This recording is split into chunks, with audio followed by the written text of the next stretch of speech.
ভাই বন্ধু আপন যারা কিছুদিন কান্দিবেন তারা, এই পৃথিবীর কলা হলে তারাও একদিন যাবে রে ভুলে, ছিন্ন হবে মায়ারি বন্ধন।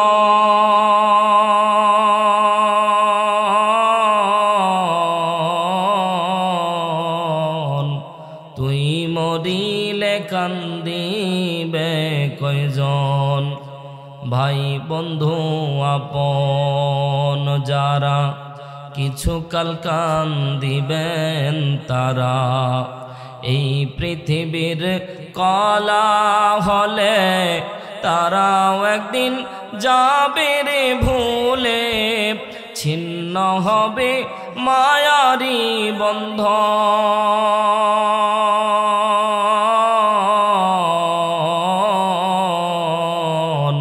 তুই মরিলে কান্দিবে কয়জন ওরে মন, তুই মরিলে কান্দিবে কয়জন। আল্লাহ তাআলা রোজাটা এমন আধ্যাত্মিক আমল, এর মাঝে কোনো লৌকিকতা নাই। সুবহানাল্লাহ বলে, জোরে বলেন সুবহানাল্লাহ।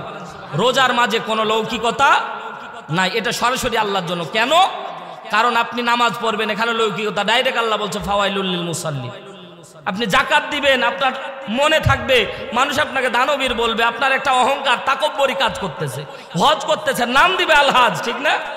নাম দিবে আলহাজ, এজন্য হাজি লিখবেন, এজন্য যাচ্ছেন। প্রত্যেকটা আমলের এক একটা করে বাইন্ডিং আছে। কিন্তু রোজার ব্যাপারে মজার ব্যাপার দেখেন যে রোজা কেন আধ্যাত্মিক বলা হলো, কারণ রোজা রাখলে এটা লৌকিকতা প্রদর্শন হয় না, এটা সরাসরি আল্লাহর জন্য। কেন? এবার মজার ব্যাপার দেখেন, আপনি রোজা রেখেছেন, আমি জানি, বলেন আপনি রোজা রেখেছেন, আপনার মুখ দেখে আমি এতই আল্লাহর ওলি যে আপনার মুখ দেখে বলে দিতে পারবো? অসম্ভব ব্যাপার। কিন্তু আপনি রোজা রেখেছেন, এটা আপনি আর আল্লাহ জানেন। কথা বলেন। আপনার বউও জানবে না।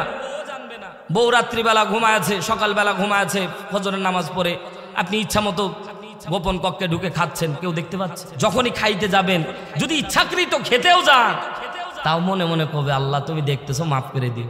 ঠিক না বেঠিক বলেন?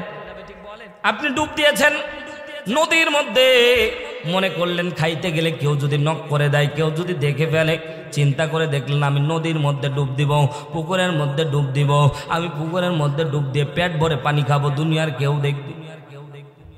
জোরে বলেন না, দুনিয়ার কেউ দেখবে, কিন্তু আজও পর্যন্ত কেউ খায় না। কথা বলেন ঠিক না বেঠিক? যদি অরিজিনাল রোজা রেখে থাকে, অরিজিনাল যদি রোজা রেখে থাকে, সে কোনোদিন খায় না। ও মুসলমান, মজার ব্যাপার দেখেন, উজু করতে গিয়ে আল্লাহ নবী সাল্লাল্লাহু আলাইহি সাল্লাম বলছে রমজান মাসে তোমরা গড়গড়া করবা না। গড়গড়া করতে নিষেধ করা হয়েছে, কুলি করবেন শুধু, গড়গড়া করা যাবে না। গড়গড়া করতে গেছেন, মনে করেন মুখে কুলি করতে গেছেন উজু করার জন্য কিংবা ফরজ গোসল আদায় করার জন্য, যখন কুলি করতে গেছেন এক ফোঁটা পানি যাওয়ার উপক্রম হয়েছে, যায়নি, তারপরও আমরা ইমানের দাবি থেকে গলাটা এমন করে ঝাড়ি মারি, থুপ ফেলতে ফেলতে গলা পর্যন্ত শুকায় দেই। কথা জোরে বলেন ঠিক কিনা? মুসলমান ভাইয়েরা আমার, অন্ধকার প্রকোষ্ঠে দুনিয়ার কেউ না দেখলেও দেখতেছিল কে? আপনি খাবারের মধ্যে হাত দিলে সাথে সাথে আল্লাহর কথা মনে পড়ে গেল। রব দুনিয়ার কেউ না দেখলেও তুমি দেখতেছো। এ পদ্মানিশি মা বোনেরা, কথাগুলি দিলের কানটা লাগিয়ে শোনেন। শুধুমাত্র পুরুষদের জন্য ওয়াজ হচ্ছে তেমনটা না, কারণ মহিলারা ঘরের মধ্যে একা একাই আবদ্ধ থাকে। মুসলমান ভাইদের আমার, দিলের কানটা লাগিয়ে কথাগুলি শোনেন। আল্লাহ নবী সাল্লাল্লাহু আলাইহি সাল্লাম বলেন, অন্ধকার প্রকোষ্ঠের মধ্যে তুমি নির্জন নিবৃতে যদি খেয়ে ফেলতা, দুনিয়ার কেউ না দেখতো, দুনিয়ার কেউ দেখতো না, কিন্তু তুমি খাও নাই। খাও নাই তোমাকে যদি প্রশ্ন করা হয়, তুমি ইচ্ছাই হোক অনিচ্ছাই হোক ডাইরেক্ট বলে দিবেন রব দেখতেছে। ঠিক না বেঠিক? জোরে বলেন। আল্লাহ রাব্বুল আলামিন ওই ভয়টাই আপনার কাছে চাচ্ছে। আল্লাহ তাআলা বলে, বান্দা একটা মাস তুমি ইচ্ছাই হোক অনিচ্ছাই হোক, আমি রবরে তুমি খেয়াল করেছো, আমি রবরে তুমি স্মরণ করেছো। আপনি হয়তো এভাবে ভাবেন নাই, কিন্তু আপনি ইচ্ছাই হোক অনিচ্ছাই হোক রব আল্লাহরে আপনি সামনে থেকে দেখেছেন। জোরে বলেন সুবহানাল্লাহ। আজ থেকে আধ্যাত্মিকতা আপনার আরো বেড়ে যাবে। রোজা এমনি এমনি আল্লাহ তাআলা ফরজ করে নাই, আর রোজার ভিতরে আল্লাহ এত দামি দামি সওয়াব এমনি দেয় নাই। হাদিসে কুদসির মধ্যে পয়গম্বর ডাক দিয়ে বলে, আস-সাওম সালমুলি ওয়ানা আজজিবিহি। আল্লাহ রাব্বুল আলামিন ডাইরেক্ট বলে, হাবিব দুনিয়ার মানুষদেরকে আপনি বলে দেন রোজা হলো আমার জন্য, এর প্রতিদান আমি আল্লাহ নিজ হাতে বান্দার আমল নামা আমি নিজ হাতে বান্দার হাতে দান করে দিব। জোরে বলেন সুবহানাল্লাহ। নামাজ আল্লাহর জন্য, যাকাত আল্লাহর জন্য, হজ আল্লাহর জন্য, কিন্তু আল্লাহ কোনো জায়গায় বলে নাই আস-সালাতুলি ওয়া নাজজিবিহি। আল্লাহ তাআলা কোনো জায়গায় বলে না আজ-যাকাতুলি ওয়া নাজজিবিহি, আল হাজ্জুলি ওয়া নাজজিবিহি। আল্লাহ কোনো জায়গায় বলে নাই, কিন্তু আল্লাহ তাআলা বিশ্বনবীর জবান দ্বারা দুনিয়ার মানুষদেরকে বলে দিচ্ছে, নর এবং নারীরা যারা আল্লাহর জন্য রোজা রাখবে, আল্লাহ রব্বুল আলামিন বলেন আমার জন্য রোজা রাখার কারণে আমি আল্লাহ রব্বুল আলামিন বান্দার আমল নামা আমি ফেরেশতাদের হাত দিয়ে দেব না, আমি রব আমি আল্লাহ নিজ হাতে বান্দারে আমল নামার পুরস্কার দান করব। আল্লাহ যদি কোনো ব্যক্তির পুরস্কার দেয় বলেন তো এটা চিন্তাও করতে পারবেন না। আল্লাহ পুরস্কার কিন্তু গায়বী ভাবে দিবেন। আরে মুসলমান, আল্লাহ তাআলা পুরস্কার দিবেন যখন কোনো ব্যক্তিকে পুরস্কার দেয়, দেখবেন পাশাপাশি হাত তুলে হ্যান্ডশেক করে, ছবি তুলে, ঠিক না বেঠিক বলেন? তো আল্লাহ তাআলা বান্দাকে যখন পুরস্কার দান করবে, আল্লাহ সেদিন গায়েব থাকবে না, আল্লাহ আপনার চোখের সামনে উপস্থিত থাকবে। শুধুমাত্র রোজাদারেরা এই পুরস্কারটা পাবে, অন্য কোনো আমলকারীকে আল্লাহ এমন ঘোষণা দেয়নি। জোরে একবার বলেন না সুবহানাল্লাহ। তাহলে তো গ্যাসের ট্যাবলেট নিয়ে ঘুরবো আর রোজা রাখবো না, নাকি বলে? হ্যাঁ, রোজার মাস আসলে এক শ্রেণীর মানুষ দেখি গ্যাসের ট্যাবলেট নিয়ে ঘুরে, খায় আর বলে হুজুর এটাই পাচ্ছি না গ্যাসের কারণে, কথা কয় না কেন? অথচ রোজা রাখলে গ্যাসের সমস্যা দূর করে দেয় আল্লাহ। সুবহানাল্লাহ বললেন। বিজ্ঞানীরা বলছে, ও ভাই কোরআন হাদিস একটু 10 সেকেন্ডের জন্য স্কিপ রাখলাম। বিজ্ঞান বলতেছে আমাদের শরীরের মধ্যে অনেক কোষ অতিরিক্ত খাওয়ার ফলে তৈরি হয়। রোজা রাখার ফলে টানা কেউ যদি 1 মাস রোজা রাখতে পারে, তাহলে তার কোষগুলি 100 সতেজ হয়ে যায়। আর ওই আইয়ামা মাদুদা শব্দ ব্যবহার করে আল্লাহ বলছে অল্প কয়েকদিন তোমাদেরকে দিয়েছি, এই অল্প কয়েকদিন হচ্ছে 30 দিন, অর্থাৎ 29 অথবা 30 তোমরা চাঁদ দেখবা, শুরু করবা, ছেড়ে দিবা, এতে 29 হোক আর 30 হোক, এটা আল্লাহর পক্ষ থেকে নির্ধারিত। জোরে বলেন সুবহানাল্লাহ। বিজ্ঞান বলতেছে 30 দিন কেউ যদি টানা রোজা রাখতে পারে, তার শরীরে যত অন্ডকোষ আছে, যার শরীরে যত অর্গানিজম আছে, যার শরীরে রক্তের কোলেস্টেরল বৃদ্ধি হয়ে গিয়েছিল, প্রত্যেকটা আল্লাহ সতেজ করে দেয়। সুবহানাল্লাহ বলে রক্তের ভিতর কোলেস্টেরল জমা হয়, এটা বিশাল একটা এটা অত্যন্ত ব্যয়বহুল একটা চিকিৎসা। রক্তে যদি আপনার কোলেস্টেরল জমা হয়, অথচ আল্লাহ নবী সাল্লাল্লাহু আলাইহি সাল্লাম আজ থেকে 1500 বছর আগে রোজার ব্যাপারে বলেছে। বিজ্ঞান এখন গবেষণা করে বলছে কেউ যদি টানা 1 মাস রোজা রাখে, তার রক্তের ভিতরে কোনো কোলেস্টেরল থাকে না। আরো জোরে বলে। সম্মানিত ভাইয়ার আমার, মজার ব্যাপার হলো আমি বলতেছিলাম আপনাদেরকে রোজা এমন একটা আধ্যাত্মিক, আল্লাহ তাআলা বললেন লা আল্লাকুম তাত্তাকুন। মজার ব্যাপার দেখেন, রমজান মাসে আল্লাহরে দেখতে পাইলাম, ইচ্ছাই হোক অনিচ্ছাই হোক, বুঝে থাকি আর না বুঝে থাকি, যখন সামনে ইফতারি, নানান আইটেমের ইফতারি থাকে, ঠিক না? অনেক ইফতারি থাকে, কিন্তু 1 মিনিটের আগ মুহূর্তে নাড়াচাড়া করে, বলেন দেখি অনেক বেশি ক্ষুধার্ত আপনি, তারপরেও 1 মিনিট আগ পর্যন্ত আল্লাহ তাআলার নির্দেশ সূর্য ডোবা পর্যন্ত না খাওয়া থাকা লাগবে। এই জন্য আপনি কোনো খাদ্য খাবারের মধ্যে হাত দিচ্ছেন না। এ মুসলমান, একটাবার চিন্তা করেও দেখলাম না, ওই যে খাদ্য খাবারের মধ্যে হাত দিচ্ছি আর নাড়াচাড়া করতেছি, ভুল করেও কেউ একটা মুড়ির দানা পর্যন্ত মুখের মধ্যে নিই না, ঠিক না বেঠিক বলেন? কত সুন্দর করে নাড়ানাড়ি করতেছি, শুধু টাইমের দিকে দেখতেছি। আল্লাহ বলে ফেরেশতারা খাদ্য খাবার নাড়াচাড়া করে, আর আমার বান্দারা যখন টাইমের দিকে লক্ষ্য করে, আমি আল্লাহর ওই যে টাইম যেটা লক্ষ্য করতেছে ওটা টাইম না, ওটা আল্লাহ তাআলার নির্দেশ। কথা বলেন না কেন? ওটা টাইম ছিল না। তোমার যে টাইম নির্ধারণ করে দেওয়া হয়েছে, তুমি মনে করতেছো ওটা টাইম, কিন্তু ভাই আধ্যাত্মিক জগতে একটু ডুব দিয়ে দেখেন, ওটা টাইম ছিল না রে ভাই, ওটা ছিল আল্লাহর আদেশ। আল্লাহ বলেছিল সুবে সাদিক থেকে সূর্যাস্ত পর্যন্ত তোমাকে রোজা রাখা লাগবে, ওটাই ফলো করতেছেন, ইচ্ছাই হোক অনিচ্ছাই হোক। কথা জোরে বলেন ঠিক কিনা?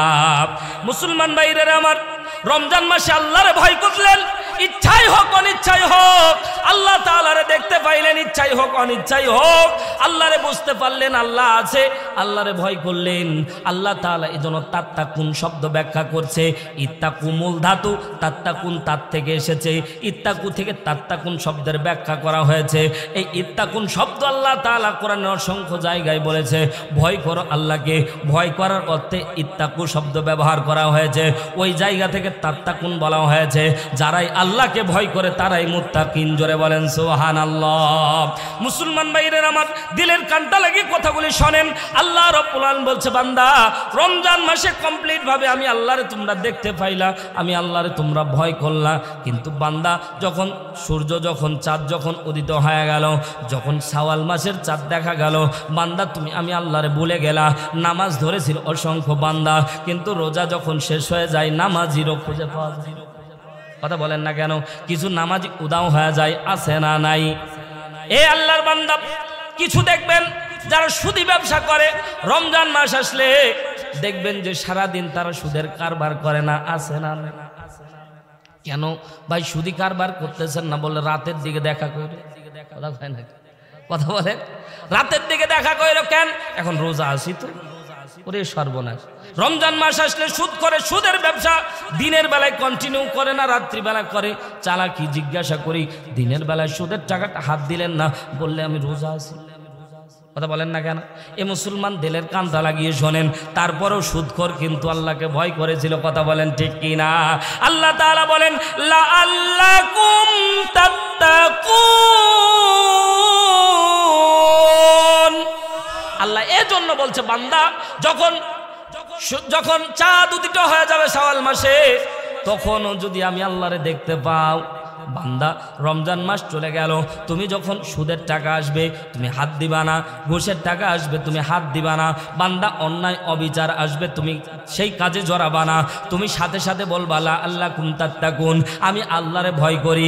আল্লাহ বলছে, বান্দা একটা মাস যেভাবে আমি আল্লাহরে না দেখে গোপন কক্ষে ইচ্ছা থাকার সত্ত্বেও, সুযোগ থাকার সত্ত্বেও তুমি খাও নাই, বান্দা আমি আল্লাহরে ভয় করেছো। এই বান্দা, এই ভয়টাই আমি আল্লাহ তোমার কাছে চাচ্ছিলাম। আর এই ভয়টা করার কারণেই আমি তোমারে মুত্তাকি বলে ঘোষণা দান করব। শুধু একটা মাস মুত্তাকি বলে থাকলে হবে না, একটা মাসের ট্রেনিং নিয়ে বাকি 11টি মাস যদি আল্লাহরে দেখতে পান, তাহলেই আপনি মুত্তাকিন হবেন। আল্লাহর 8টা জান্নাত আপনার জন্য হাতছানি দিয়ে দিয়ে ডাকবে। মুসলমান ভাইরা আমার, কথা বোঝার চেষ্টা করেন। আল্লাহ রাব্বুল আলামিন কোরআনুল কারিমে বিশ্বনবী 40 বছর পর্যন্ত চলে গেলেন। আল্লাহ নবী সাল্লাল্লাহু আলাইহি সাল্লাম এখনো আল্লাহ নবী সাল্লাল্লাহু আলাইহি সাল্লামের উপর আল্লাহ তাআলা ওহী নাজিল করে নাই। বিশ্বনবী বারবার কাবার মালিকের দিকে তাকা তাকা ডাকতে বলে, কাবার মালিক, এই সমাজটাকে কিভাবে দূর করা যায়, অন্যায় কিভাবে দূর করা যায়, জুলুম কিভাবে দূর করা যায়। হে কাবার মালিক, তুমি এমন একটা শাশ্বত বিধান দান করো, যেই বিধান দিয়ে সমাজটা অন্যায় দূর হবে, দুর্নীতি দূর হবে, এই সমাজটা শান্তিপূর্ণ হয়ে যাবে। আমার আল্লাহ বললেন, জিবরাইল আর দেরি করো না, কোরআনুল কারীম তুমি নিয়ে বিশ্বনবীর দরবারে জমা দিয়ে দাও। জোরে একবার বলেন না সুবহানাল্লাহ। আল্লাহ নবীর উপরে কোরআনুল কারীম নাজিল হওয়া শুরু হয়ে গেল। বিসমিল্লাহির রহমানির রহিম। ইকরা বিসমি রাব্বিকাল্লাযী খালাক, খালাকাল ইনসানা মিন আলাক। জোরে বলেন আল্লাহু আকবার। 5টি আয়াত নাজিল হয়ে গেল। আল্লাহ নবী সাল্লাল্লাহু আলাইহি সাল্লাম চলে গেলেন বাড়ির মধ্যে। নিজেকে কম্পনিত মনে হলো, নিজেকে আনফিট মনে হলো। আল্লাহ নবী ভয় পাইলেন। মধ্যখানে অনেক লম্বা ঘটনা আছে, বলবো না, মূল উদ্দেশ্য পৌঁছাতে পারবো না। মুসলমান আল্লাহ নবী হযরতে খাদিজার কাছে চলে গেলেন। যাওয়ার পরে বললেন, জাম্মিলুনি জাম্মিলুনি, আমি নিজেকে আনফিট মনে করতেছি, আমাকে শীত ধরে ফেলেছে, তুমি আমাকে কম্বল দিয়ে জড়ায়া দাও। জাম্মিলুনি জাম্মিলুনি 3 বার ব্যবহার করেছে। আল্লাহ নবী, বুখারীর মধ্যে হাদিস এসেছে, আল্লাহ নবী সাল্লাল্লাহু আলাইহি সাল্লাম হযরতে আর মধ্যখানে অনেক দিন পর্যন্ত জিব্রাইল আসতেছে না। হঠাৎ করে বিশ্বনবী ঘর থেকে বের হয়েছে। হযরতে জিব্রাইলকে সোনার আসনে, এই সিংহাসনের মধ্যে বিশ্বনবী জিব্রাইলকে দেখতে পেয়েছে। জোরে বলেন সুবহানাল্লাহ। জিব্রাইলের চেহারা ছিল, দুনিয়ার মধ্যে তার পা ছিল, আসমানের মধ্যে তার মাথা ছিল। আল্লাহর নবী জিব্রাইলকে স্বচক্ষে 2 বার দেখেছিল। জোরে বলেন কয়বার? জিব্রাইল নিজ আকৃতিতে আল্লাহর নবীকে দুইবার দেখা দিয়েছিল। একবার আল্লাহর নবী ওহী নাজিলের কিছুদিন পরে, আবার মেরাজের রজনীতে সিদরাতুল মুনতাহার কাছে গিয়ে আল্লাহর নবী জিব্রাইলের বিকট চেহারা দেখেছিল। জোরে বলেন সুবহানাল্লাহ। জিব্রাইলকে দেখা মাত্র বিশ্ব নবী কম্পিত হয়ে গেল, ভয় পেয়ে গেল। আল্লাহর নবী খাদিজার কাছে এসে বলল, জাম্মিলুনি জাম্মিলুনি, আমাকে চাদর দিয়ে ঢেকে দাও, আমার নিজের উপর আশঙ্কা তৈরি হচ্ছে, আমি মনে হয় বাঁচব না, আমাকে মনে হয় কিছু একটা আসর করতেছে। আল্লাহর নবীর সাথে হযরতে আম্মাজান খাদিজা চালাক চতুর ছিলেন। হাতটা ধরে আল্লাহর নবীকে নিয়ে ওয়ারাকা বিন নওফলের কাছে চলে গেলেন। ওয়ারাকা বিন নওফলের কাছে গিয়ে, তিনি ছিলেন তাওরাত কিতাবের হাফেজ। ওয়ারাকা বিন নওফল শুনলেন, ঘটনা শোনার পরে সাথে সাথে ওয়ারাকা বিন নওফল আল্লাহর নবীর হাতটা নিলেন, ডাকতে বললেন, আপনি এমন একজন মহামানব, আপনার মতো পৃথিবীর মধ্যে আর ভালো মানুষ আগেও ছিল না, পরবর্তী থাকবে না, আপনি হচ্ছেন বিশ্ব নবী। জোরে বলেন সুবহানাল্লাহ। এটা কোনো ঐশী গ্রন্থ না, ভয় পাওয়ার কোনো চিন্তা নাই। আল্লাহ রাব্বুল আলামিন আপনার উপর ওহী দান করতেছেন, এটা হচ্ছে আপনার মালিক। আপনি সমাজের দুর্নীতি দূর করতে চেয়েছিলেন, অন্যায় দূর করতে চেয়েছিলেন, 40 বছর পর্যন্ত 23 বছর মানুষের দ্বারে দ্বারে ঘুরেছেন, কিন্তু কোনো পরিবর্তন হয় নাই। ওগো পয়গম্বর, এখন যে দাওয়াতি কার্যক্রম আপনার উপর নাজিল হচ্ছে, এটা শুধুমাত্র আপনি মানুষের কাছে প্রচার করে দিবেন, অটোমেটিক মানুষের পরিবর্তন চলে আসবে। মুসলমান ভাইরা আমার, গভীর মনোযোগ দেন। আল্লাহ নবী সাল্লাল্লাহু আলাইহি সাল্লাম এবার মানুষের দ্বারে দ্বারে চলে গেলেন। লা ইলাহা ইল্লাল্লাহ তুফলিহুন, সাথে সাথে যারা লা ইলাহা ইল্লাল্লাহ পাঠ করলো, তারা বুঝতে পারলো কোন জিনিস পাঠ করতেছি। কারণ একমাত্র প্রথমে না সূচক বাক্য ব্যবহার করা হয়েছে।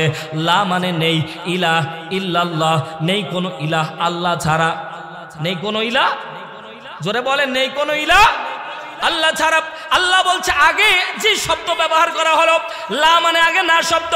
কারণ অনেক তন্ত্রমন্ত্র থাকতে পারে, অনেকেই সমাজটাকে নিজেকে রব বলে দাবি করতে পারে, সমাজের ভিতরে অনেকে রব দাবি করে বসে থাকতে পারে।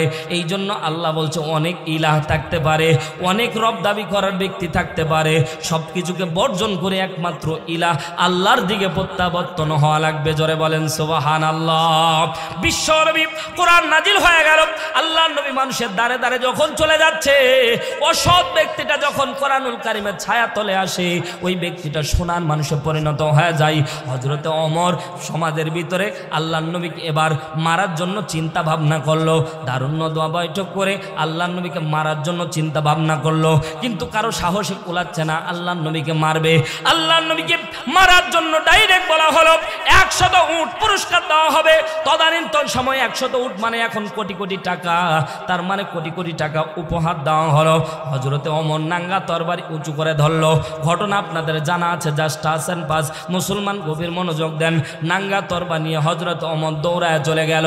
আল্লাহর নবী সাল্লাল্লাহু আলাইহি সাল্লামের কাছে যাওয়ার আগে নিজের বোন ফাতেমার কাছে যখন চলে গেল, আল্লাহর নবী যাওয়ার পরে আল্লাহর নবীর সাহাবী হযরত ওমর এখনো ইসলাম ধর্ম কবুল করে নাই। হযরত ওমর যখন তার বোনের কাছে বোনের কাছ বরাবর চলে গেল, বোনের দরজার কাছে গিয়ে দেখলো বোন গুনগুনিয়ে কোরআন পড়ে। এই কোরআন হযরতে ওমর কানের মধ্যে যাওয়া মাত্র ওমরের দিল পরিবর্তন হয়ে আল্লাহর নবীর দিকে ঝুঁকে গেল। আল্লাহর নবীর কাছে হযরতে ওমর চলে যাচ্ছে, আল্লাহর নবীর পাশে দাঁড়ায় আছে আমির হামজা। ডাকতে বলছেন, ইয়া রাসূলুল্লাহ, মক্কার কুখ্যাত ওমর ইবনুল খাত্তাব, খাত্তাবের বেটা ওমর আপনার কল্লা নেওয়ার জন্য আসতেছে।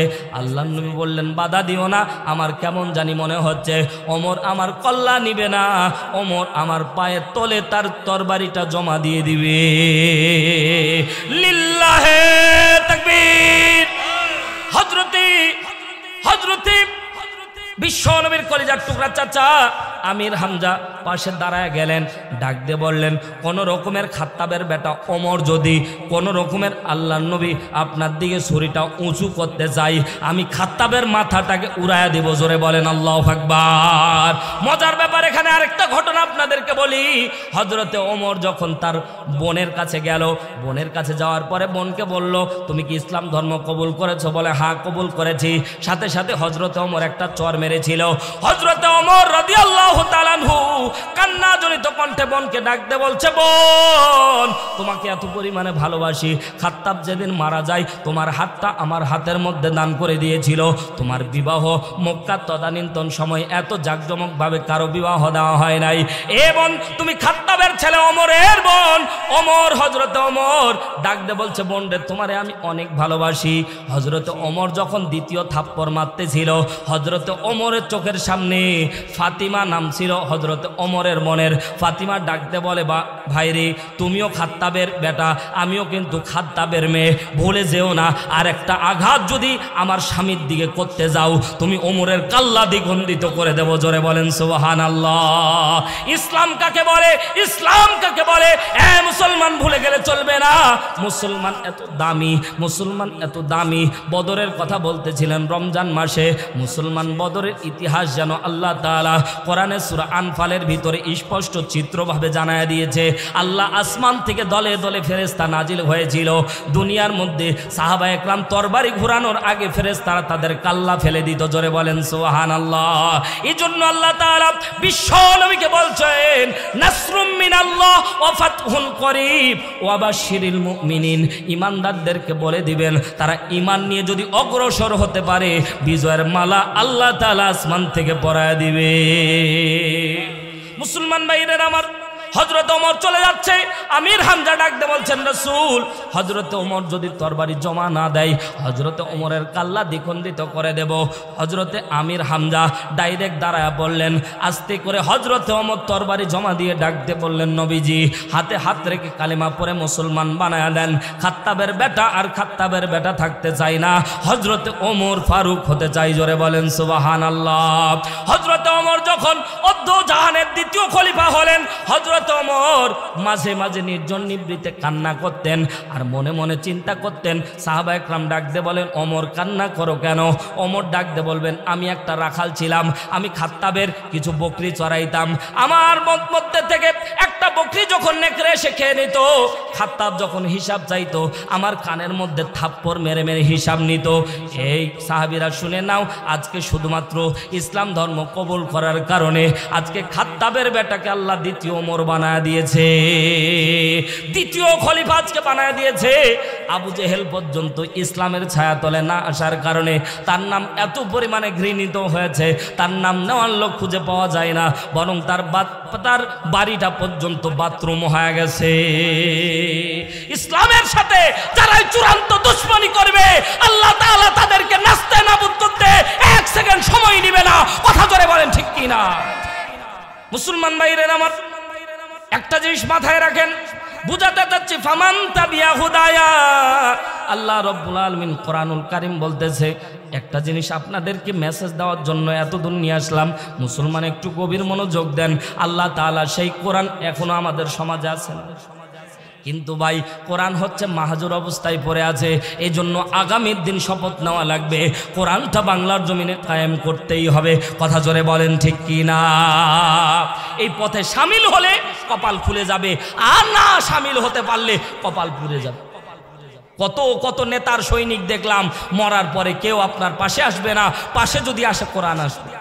কথা বলেন না কেন? আপনি মরার সাথে সাথে কেউ আপনার সাথে থাকবে না ভাই, সাথে থাকবে রাসূল, ঠিক না? 3 নাম্বার রাসূলকে দেখাবে। অনেকে বলে হুজুর কোরআন নিয়ে আপনারা কথা বলতে বলতে মাঝে মাঝে রাজনীতির কথা বলেন। ও ভাই, আমি চিন্তা করে দেখলাম ওর কমন সেন্স, ওর তো সেন্সই নাই। কারণ কবরে যে 3টা প্রশ্ন, 3টাই রাজনীতি প্রশ্ন। কথা কয় না কেন? মান রব্বুকা, তোমার রবকে, আইন মেনে সোকার, ঠিক না? কি প্রশ্ন? রাজনীতি না? আইন মেনে সোকার, রব মেনে সোকাকে, আল্লাহকে মানতে হলে আল্লাহর বিধান মানতে হবে। 2 নম্বরে ওমা দীনুকা, দিন মেনেছো কি? দীনুল ইসলাম, ইসলাম মানে কি? জোরে বলেন। কয়টা তথ্য দিব আপনাদের? ইন্নাদ দীনা ইনদাল্লাহিল ইসলাম। আল্লাহ তাআলা কোরআনের মধ্যে অসংখ্য জায়গায় দিন মানে ইসলামটাকে বুঝিয়েছে, দিন মানে কোরআনটাকে বুঝিয়েছে। আল্লাহ বলছে সমাজের ভিতর অন্যায়, অবিচার, দুর্নীতি থাকবে না। এ ফামান তাবিয়া হুদায়া, এ হেদায়েতের অনুসরণ করলে আল্লাহ সমাজ থেকে দুর্নীতি দূর করে দিবে। ওয়াদা করতেছে, ওয়াদাল্লাহি হাক্ক, আল্লাহর ওয়াদার মতো সত্য ওয়াদা আর কারো নাই। কথা ঠিক কিনা? রাগ করতেছেন? রাগ করতেছেন? মুসলমান ভাইরা আমার, আপনাদেরকে বুঝাতে চাচ্ছিলাম, আল্লাহর নবী 40 বছর পর্যন্ত, 23 বছর পর্যন্ত মানুষের দ্বারে দ্বারে গিয়েছিল, একটা একটা মানুষও পরিবর্তন হয় নাই। কিন্তু যখন কোরআনের ছায়া তলে মানুষ আসতে শুরু করলো, আল্লাহ তাআলা আসমান থেকে যখন কোরআনুল কারীম নাজিল করে দিল, আল্লাহ রব্বুল আলামিন কোরআন নাজিল করা মাত্র মানুষগুলির কেমন পরিবর্তন হয়ে গেল। ডাকাত সে মানুষের পাহারার জিম্মাদার হয়ে গেল, যে ব্যক্তি সন্ত্রাস ছিল সে মানুষের জন্মের পাহারাদার হয়ে গেল, যে ব্যক্তি অন্যায় করত, জুলুম করত, সে ব্যক্তি আর কোনোদিন পাপের দিকে ঘুরেও দেখে নাই। কথা বলেন ঠিক কি না? সেই কোরআন আমাদের মাঝে আছে, কিন্তু সেই কোরআনের বিধান আমরা কেন বললাম? আল্লাহ তাআলা বলছে শাহরু রমাদান আল্লাযী উনজিলা ফীহিল কুরআন। রমজান এজন্য আমি দামি বানায়াছি, কারণ এই রমজান মাসে আমি আল্লাহ তাআলা নাজিল করেছি কোরআন। কোরআন হলো এই দুনিয়ার জীবন্ত গ্রন্থ। সুবহানাল্লাহ বলে, কোরআন হলো এই দুনিয়ার জীবন্ত গ্রন্থ। যদি প্রশ্ন করো উত্তর পাবে এমন প্রাণবন্ত। কোরআন হলো এই দুনিয়ার জীবন্ত গ্রন্থ। যদি প্রশ্ন করো কোরআন তোমার দেশের বাড়ি কই, প্রশ্ন জাগে না? যদি প্রশ্ন করো কোরআন তোমার দেশের বাড়ি কই, উত্তর দিবে লাউহে মাহফুজ ঠিকানাহীন নয়।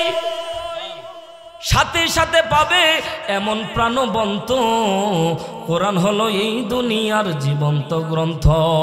প্রত্যেকটা কথার আল্লাহ তাআলা দিয়েছে। আমি আয়াত তেলাওয়াত করেছিলাম, আল্লাহ তাআলা বলছে কুলনা বিতুমিন হাজামিয়া। আল্লাহ রাব্বুল আলামিন হযরত আদম আলাইহিস সালাতু ওয়াস সালামকে যখন দুনিয়ার মধ্যে পাঠালেন, আল্লাহ তাআলা পাঠানো মাত্র আদমকে একাই ছেড়ে দেয় নাই। আল্লাহ তাআলা বলছে ফা ইম্মাইয়া তিয়ান্নাকুম মিন্নি হুদা, আমি আল্লাহর পক্ষ থেকে হেদায়েত আসবে। মুসলমান জিজ্ঞাসা করতে চাই বর্তমান হেদায়েতের নাম কি? আর জোরে বলেন।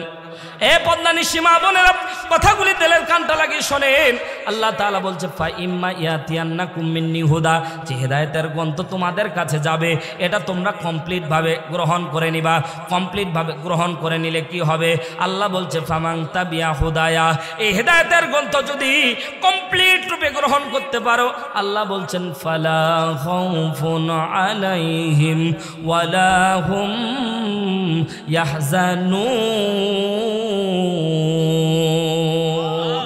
আরো জোরে বলেন আল্লাহু আকবার। আল্লাহ রাব্বুল আলামিন বলছেন, আল্লাহ তাআলা বলছে ফালা খাউফুন আলাইহিম ওয়ালা হুম ইয়াহজানুন।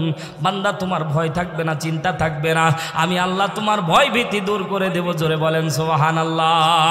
মুসলমান শেষ প্রান্তে চলে এসেছি, দিলের কানটা লাগিয়ে কথাগুলি শোনেন।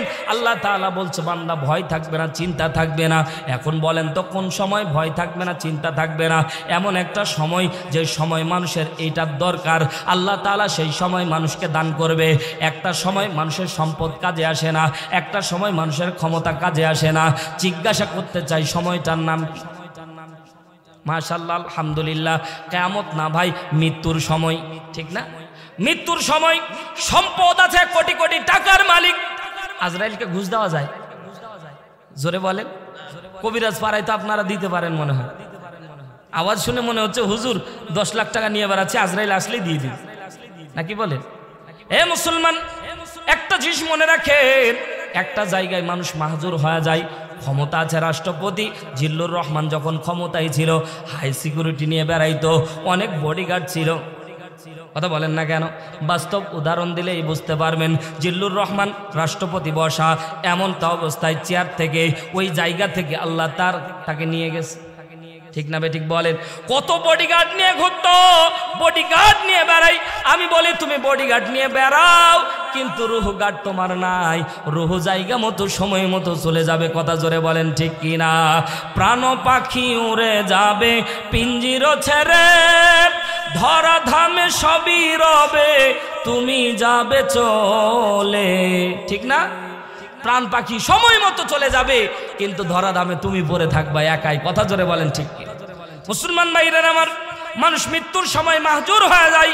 এ মুসলমান, আপনারও মরা লাগবে, আমারও মরা লাগবে, সবাইরে মরা লাগবে একদিন। জিজ্ঞাসা করতে চাই বাঁচার অপশন আছে নাকি ভাই? এ মুসলমান, একটু দিলের কানটা লাগিয়ে শোনেন। দুনিয়ার জিন্দেগি ছেড়ে পরকালের জিন্দেগিতে সফর করা লাগবে। আপনিও মারা যাব, আমিও মারা যাব। বাবা যেদিন মারা গিয়েছিল, অনেকের বাবা মা, যাদের বাবা মা মারা গেছে, কার কার একটু হাত তুলেন তো। বাবা অথবা মা, বাবা মা মারা গেছে কার কার? আল্লাহু আকবার। অসংখ্য এখানে যারা বসে আছেন 80% মানুষের বাবা মা মারা গেছে। এ মুসলমান কথা বলতেছি মিলাম, বাবা যেদিন মারা গেল, মা যেদিন মারা গেল, মায়ের কবরটা যখন দিচ্ছিলাম, বাবার কবরটা যখন দিচ্ছিলাম, মুসলমান যদি সন্তান হয়ে থাকেন, বাবা মারে যদি বিন্দু পরিমাণে ভালোবেসে থাকেন, জিজ্ঞাসা করতে চাই, বাবার লাশটা যখন কবরে নামানোর পরে আস্তে আস্তে আত্মীয় স্বজন যখন বাঁশগুলি দিচ্ছিল, চিন্তা করে দেখলাম না এক এক করে সবাই মানুষ দূরে চলে যায়, কিন্তু সন্তান কিন্তু বাবার মুখের দিকে তাকায়। বাবা শেষ দিকটা সন্তান বাবার মুখের দিকে তাকায় থাকে। আমার বাবা মা বেঁচে আছে, কিন্তু আমি আমার একজন বন্ধু তার চেহারার দিকে তাকাচ্ছিলাম, হাফেজ মানুষ, অজন্নয়নে কান্না করতেছি।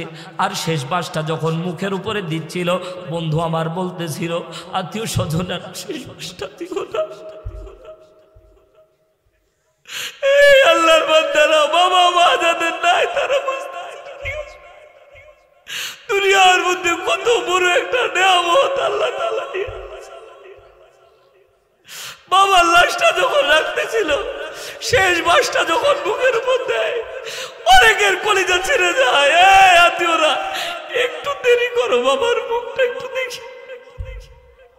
বারবার করে তাকায় আর তাকায়, আর বাবার লাশের দিকে তাকায় আর বলে, আব্বা এই বাসটা দিয়ে দিলে আর কোনোদিন তোমার মায়ের চেহারা দেখতে পাবো না রে বাবা।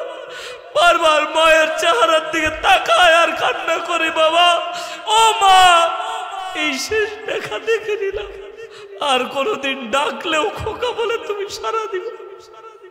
বাবার কবরে, মায়ের কবরে কত গিয়ে কান্নাকাটি করলেন, বাবা মারে কতবার জিজ্ঞাসা করলেন, বাবা কবরে কেমন আছো, মা কবরে কেমন আছো।